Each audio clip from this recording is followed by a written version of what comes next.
Hello, I'm Diane Richard, your host for Let's Talk. Recently, we aired a program about the coming of the wall that heals to McKeesport, PA. Unfortunately, due to time restraints, we could not air all of the footage taken. But now, we'd like to offer you the chance to visit more scenes from the wall that heals. So let's watch.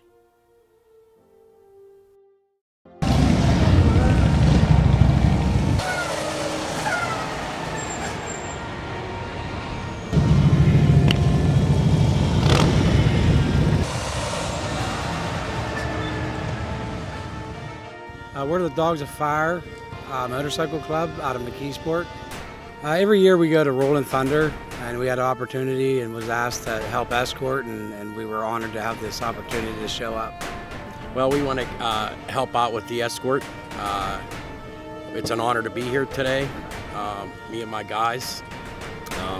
It's a meaningful day for our vets, and we stand and support them.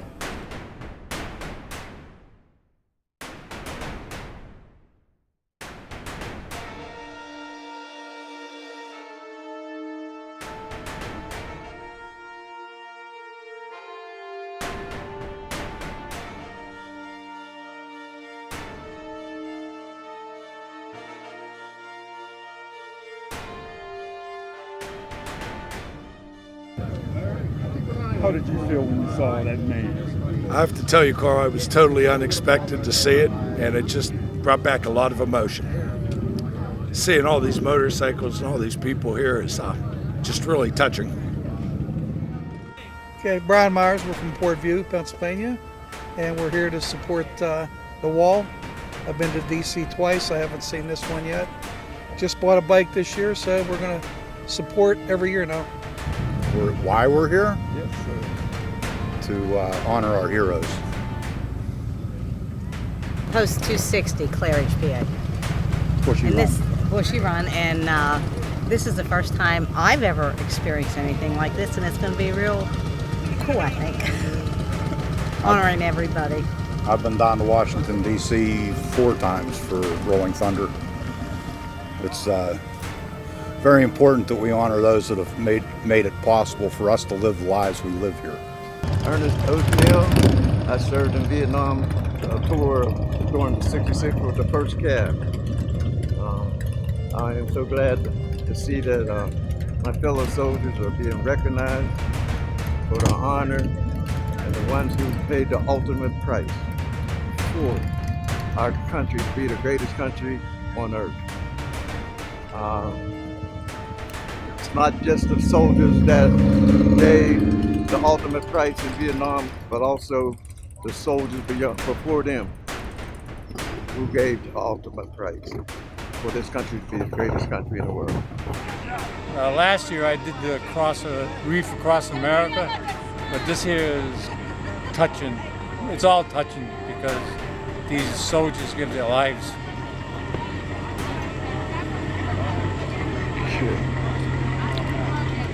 It's a tough thing. Yeah, it's a tough thing, man. It's tough. Yeah, it's real tough, man. When you think about that, and you know the everything they've gone through, and then what the families go through. Yeah, but get no respect. Yeah. How does this experience make you feel today after seeing the people in McKeesport turn out the way they did? Great, unbelievable. Such a small town, and so many people come up, and that's what it's all about. My name is Mary Elizabeth Jones. I'm from McKeesport, Pennsylvania. I love it. I really feel proud that I was able to volunteer to be at the wall. I'm proud as could be and honored. Every time I go down to DC, I'd always go to the wall because there's a couple guys that I worked with that, they lost their life there. No, they were just all gung-ho. Good people. Yeah. Yeah.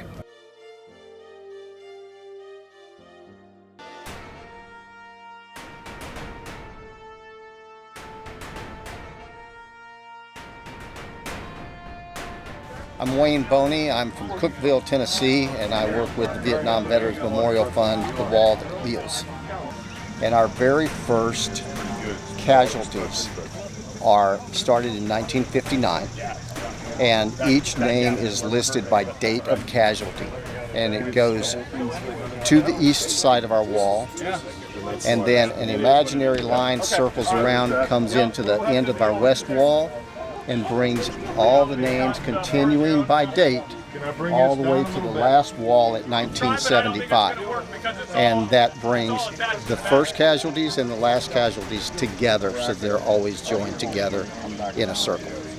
And for McKeesport, it's really important because each community that hosts the wall brings a special, a unique flavor to how they host it.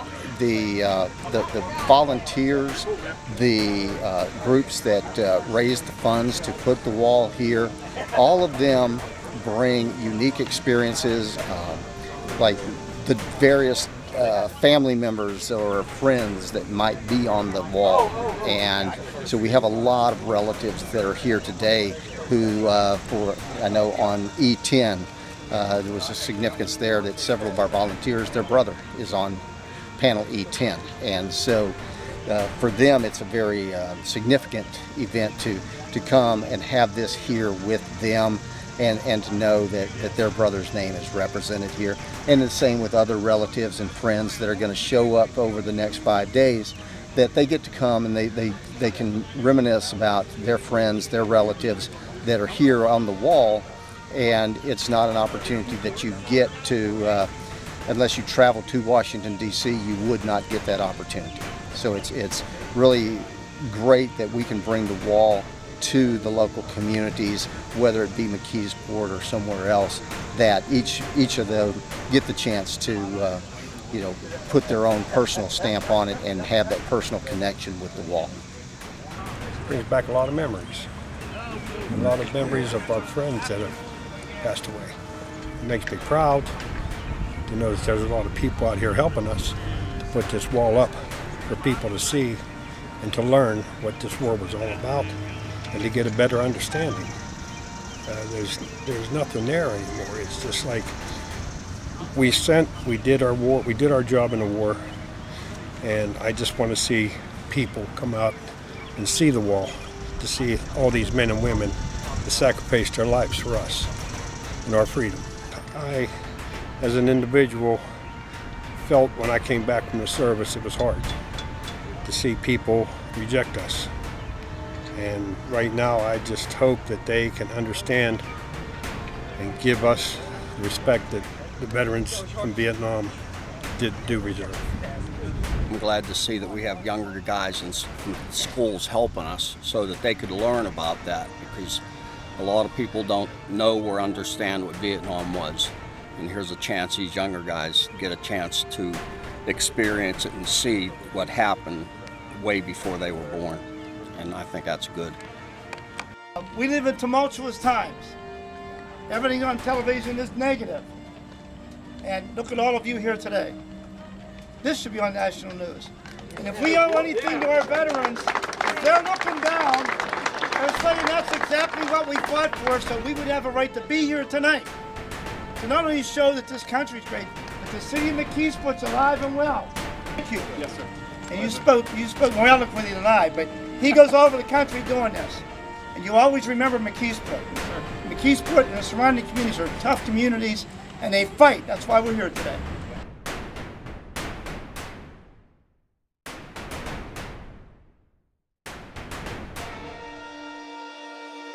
Well, obviously the wall is sort of a sacred ground for me. It has many names that I personally know. And so when it first was built, it was very difficult for me to go there to see the names. But over time, it sort of gave me a sort of sense of serenity to know that even though their lives have passed, their memory continues to live, not only with me, but with the nation. And so having it here in McKeesport is important, because it gives an opportunity to many people who wouldn't travel to Washington, D.C. to have a chance to see the scope of what 58,000 plus names look like. You know, that's quite a sacrifice.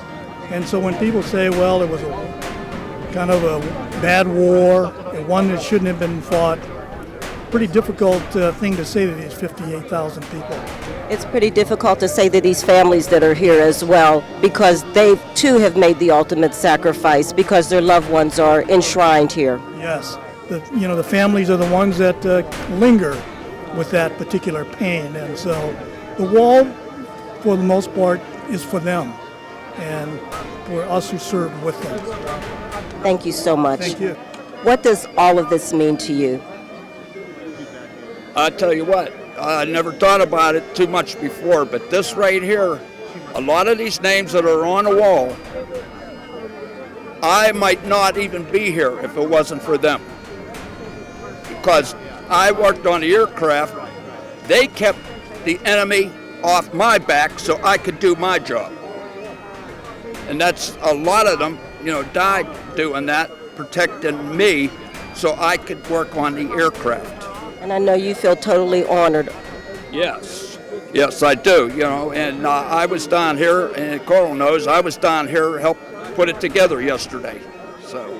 This is just a wonderful, wonderful tribute to these servicemen and women. Oh, yeah, and we went down, and I was showing Carl right that one panel, there's 30 names on there that I read down at DC last year.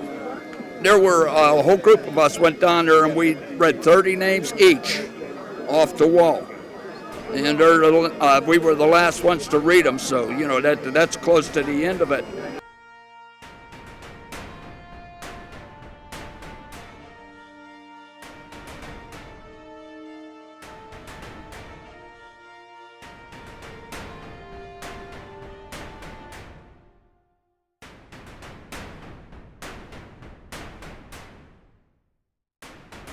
Hi, my name is Warren Francis. I'm from right here in McKeesport, Pennsylvania. I think it's a great thing that to have the wall replica of the Vietnam era veterans here in McKeesport. It is quite an honor to have this wall here. I give the highest praise and thanks for all the guys whose lives are being remembered by this wall. They sacrificed for our country. They are truly men of honor. We thank you all, each and every veteran that served and died in the war. We thank you for each and every veteran here today. I too am a Vietnam era veteran. Fortunately, I did not have to go into war, but I thank these guys for their service. Thank you.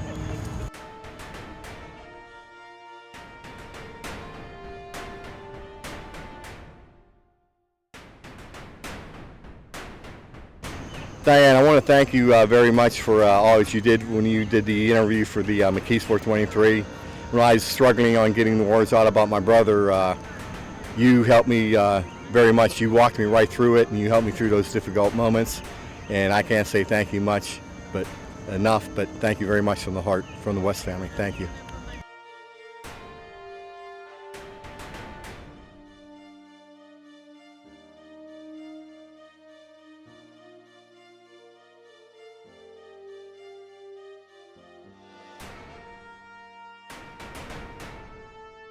Well, first, it's an honor to work here. It's an honor to talk to the veterans. We have an app on our phone. We go around, we help people find their relations, their uncles, their fathers, their cousins who are on the wall, their neighbors. We can do rubbings so they have something to take back with them. We escort people around who need help, who can't walk. We help them because it's an honor to do this. It's not a job. I started with the filming of when they showed up with the 200 motorcycles. I do a Facebook page for McKeesport, and I filmed that. I filmed the opening, I'm going to film the closing. For the people who cannot get here, we have the second highest senior citizen population in the country, is Allegheny County. So not everybody can come, so this way everybody can share. My Girl Scout leader's son is on there. So I vaguely remember him, and I remember the family. There's people from my church on there. So McKeesport's a family, so yeah, this is, even if we don't know them personally, they're still your family. I think this is an opportunity for vets to come and be with vets, other than, you know, going to meetings and stuff like that. But this is a part of their life. So here they're sharing their life with each other, and they're telling their children and their grandchildren, and they can talk about it now because they're here, and they can connect with everybody. You know, we can honor them. You're supposed to honor your ancestors, and this is the way to do it. I served in the Marine Corps. I didn't go over to Vietnam, but you know, you still want to pay the respect for the people that went before you. You know, the sacrifice before you. You know, they made the sacrifice that you was prepared to make also. So you want to pay homage to those people. I would say thank you very much for your service, because this is what America is all about. You know, we defend the right for freedom all over the world.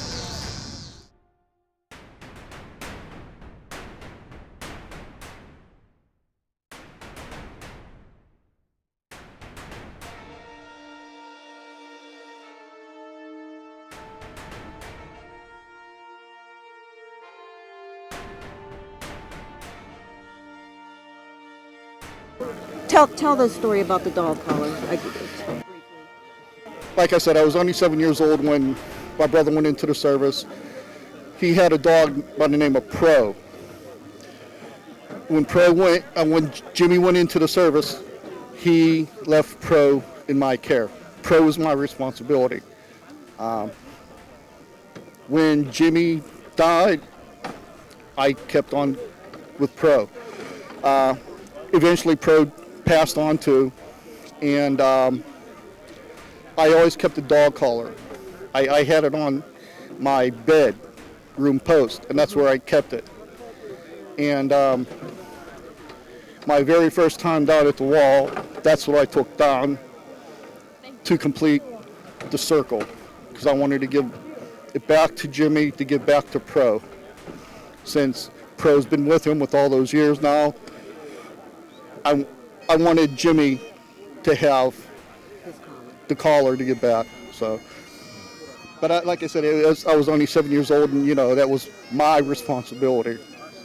And you did your responsibility well. Yeah. Very, very noble. Yeah, I'd like to think so. I really do. Thank you so much for sharing that story again with us. I'm very impressed. I told them the other day about the history of how many people from McKeesport actually fought in the war, how many people names are actually on this wall, and a lot of them took it upon themselves. They really wanted to be involved. So community service is always great. It's a way of giving back to the community that helps us out and supports us throughout the season. My name is Victoria Craig, and I'm from McKeesport.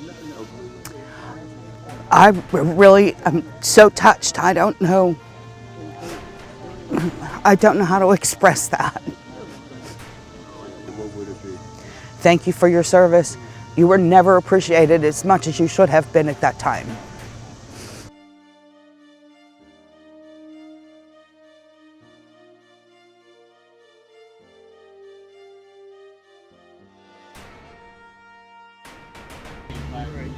The home we lived in was close to a lot of neighbors that had sons that had just gone into the service, and it seemed like every other week we were seeing funerals on our street.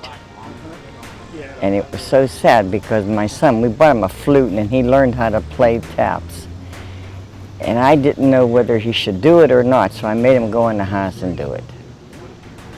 But it was a very, very sad era. And I cry to think of all these young men that died. And then the way they were treated when they come home. It was so sad. And to this day, that bothers me. I just want to thank them all. I just want to thank them all, put them on my camera, and thank each and every one as I go down that line, filming them. It's hurt so many people and wrecked so many lives. And I hope this does heal a lot of people. It's going to help me, I know that. And I know my son, both my children were in the service, one in the Army, one in the Navy. This son in Georgia is insisting I send this to him. He wants to see this wall so bad. He's fighting cancer right now, so that's all I have to say. Well, Walt came to our group, Vietnam Veterans Incorporated, and he was asking for some help to getting contributions and stuff, and he's the one that actually started it, got the ball rolling. I have a cousin from Erie that's on the wall. I have quite a few friends. Some I went to high school with, some that I was in. That was in my outfit in Vietnam that I know, but I can't remember a lot of their names. But I found a few of them. It really made me happy. My name is Jay West. I'm originally from McKeesport, Pennsylvania, but now I reside in Green Oak, Pennsylvania. My brother was killed in Vietnam in '66, so it's an experience like he came home, and it helped us. I was able to visit him every day, and I was able to talk to him again. I mean, he couldn't talk back to me in the way we used to, but I could still hear his voice. You know, the hole and heartache's always going to be there, but every time I go and visit the wall, I get better. It's the first time I went there, I was very, very, very emotional. And every time I visit a wall, it gets a lot easier. So I'd say yes, it does help the healing process. My name is Kelly Young. I'm from McKeesport, Pennsylvania. I am the daughter of Norman Wallace Johnson. It's an experience. I've taken my family to the wall in DC, but with it being here in the neighborhood where more people can see it, because there are a lot of people who don't get to go to DC, but just to see the outpouring and what brings the community together. It's very touching. I don't live in McKeesport any longer, but it is still there. Like when you hear stuff and they say they're from McKeesport, and you say, well, who's your mother? I don't know who's your grandmother? What's the family name? Oh, I know them. Oh yeah, they were from Jenny Lynn. They were from Locust Street. I was 17 months old when my father was killed. So I don't know my father. I don't remember my father at all. Some closure, but it's still, I don't know my father. I would just like to sit and have a talk to know my father. Something that I have never been able to do. That would be nice.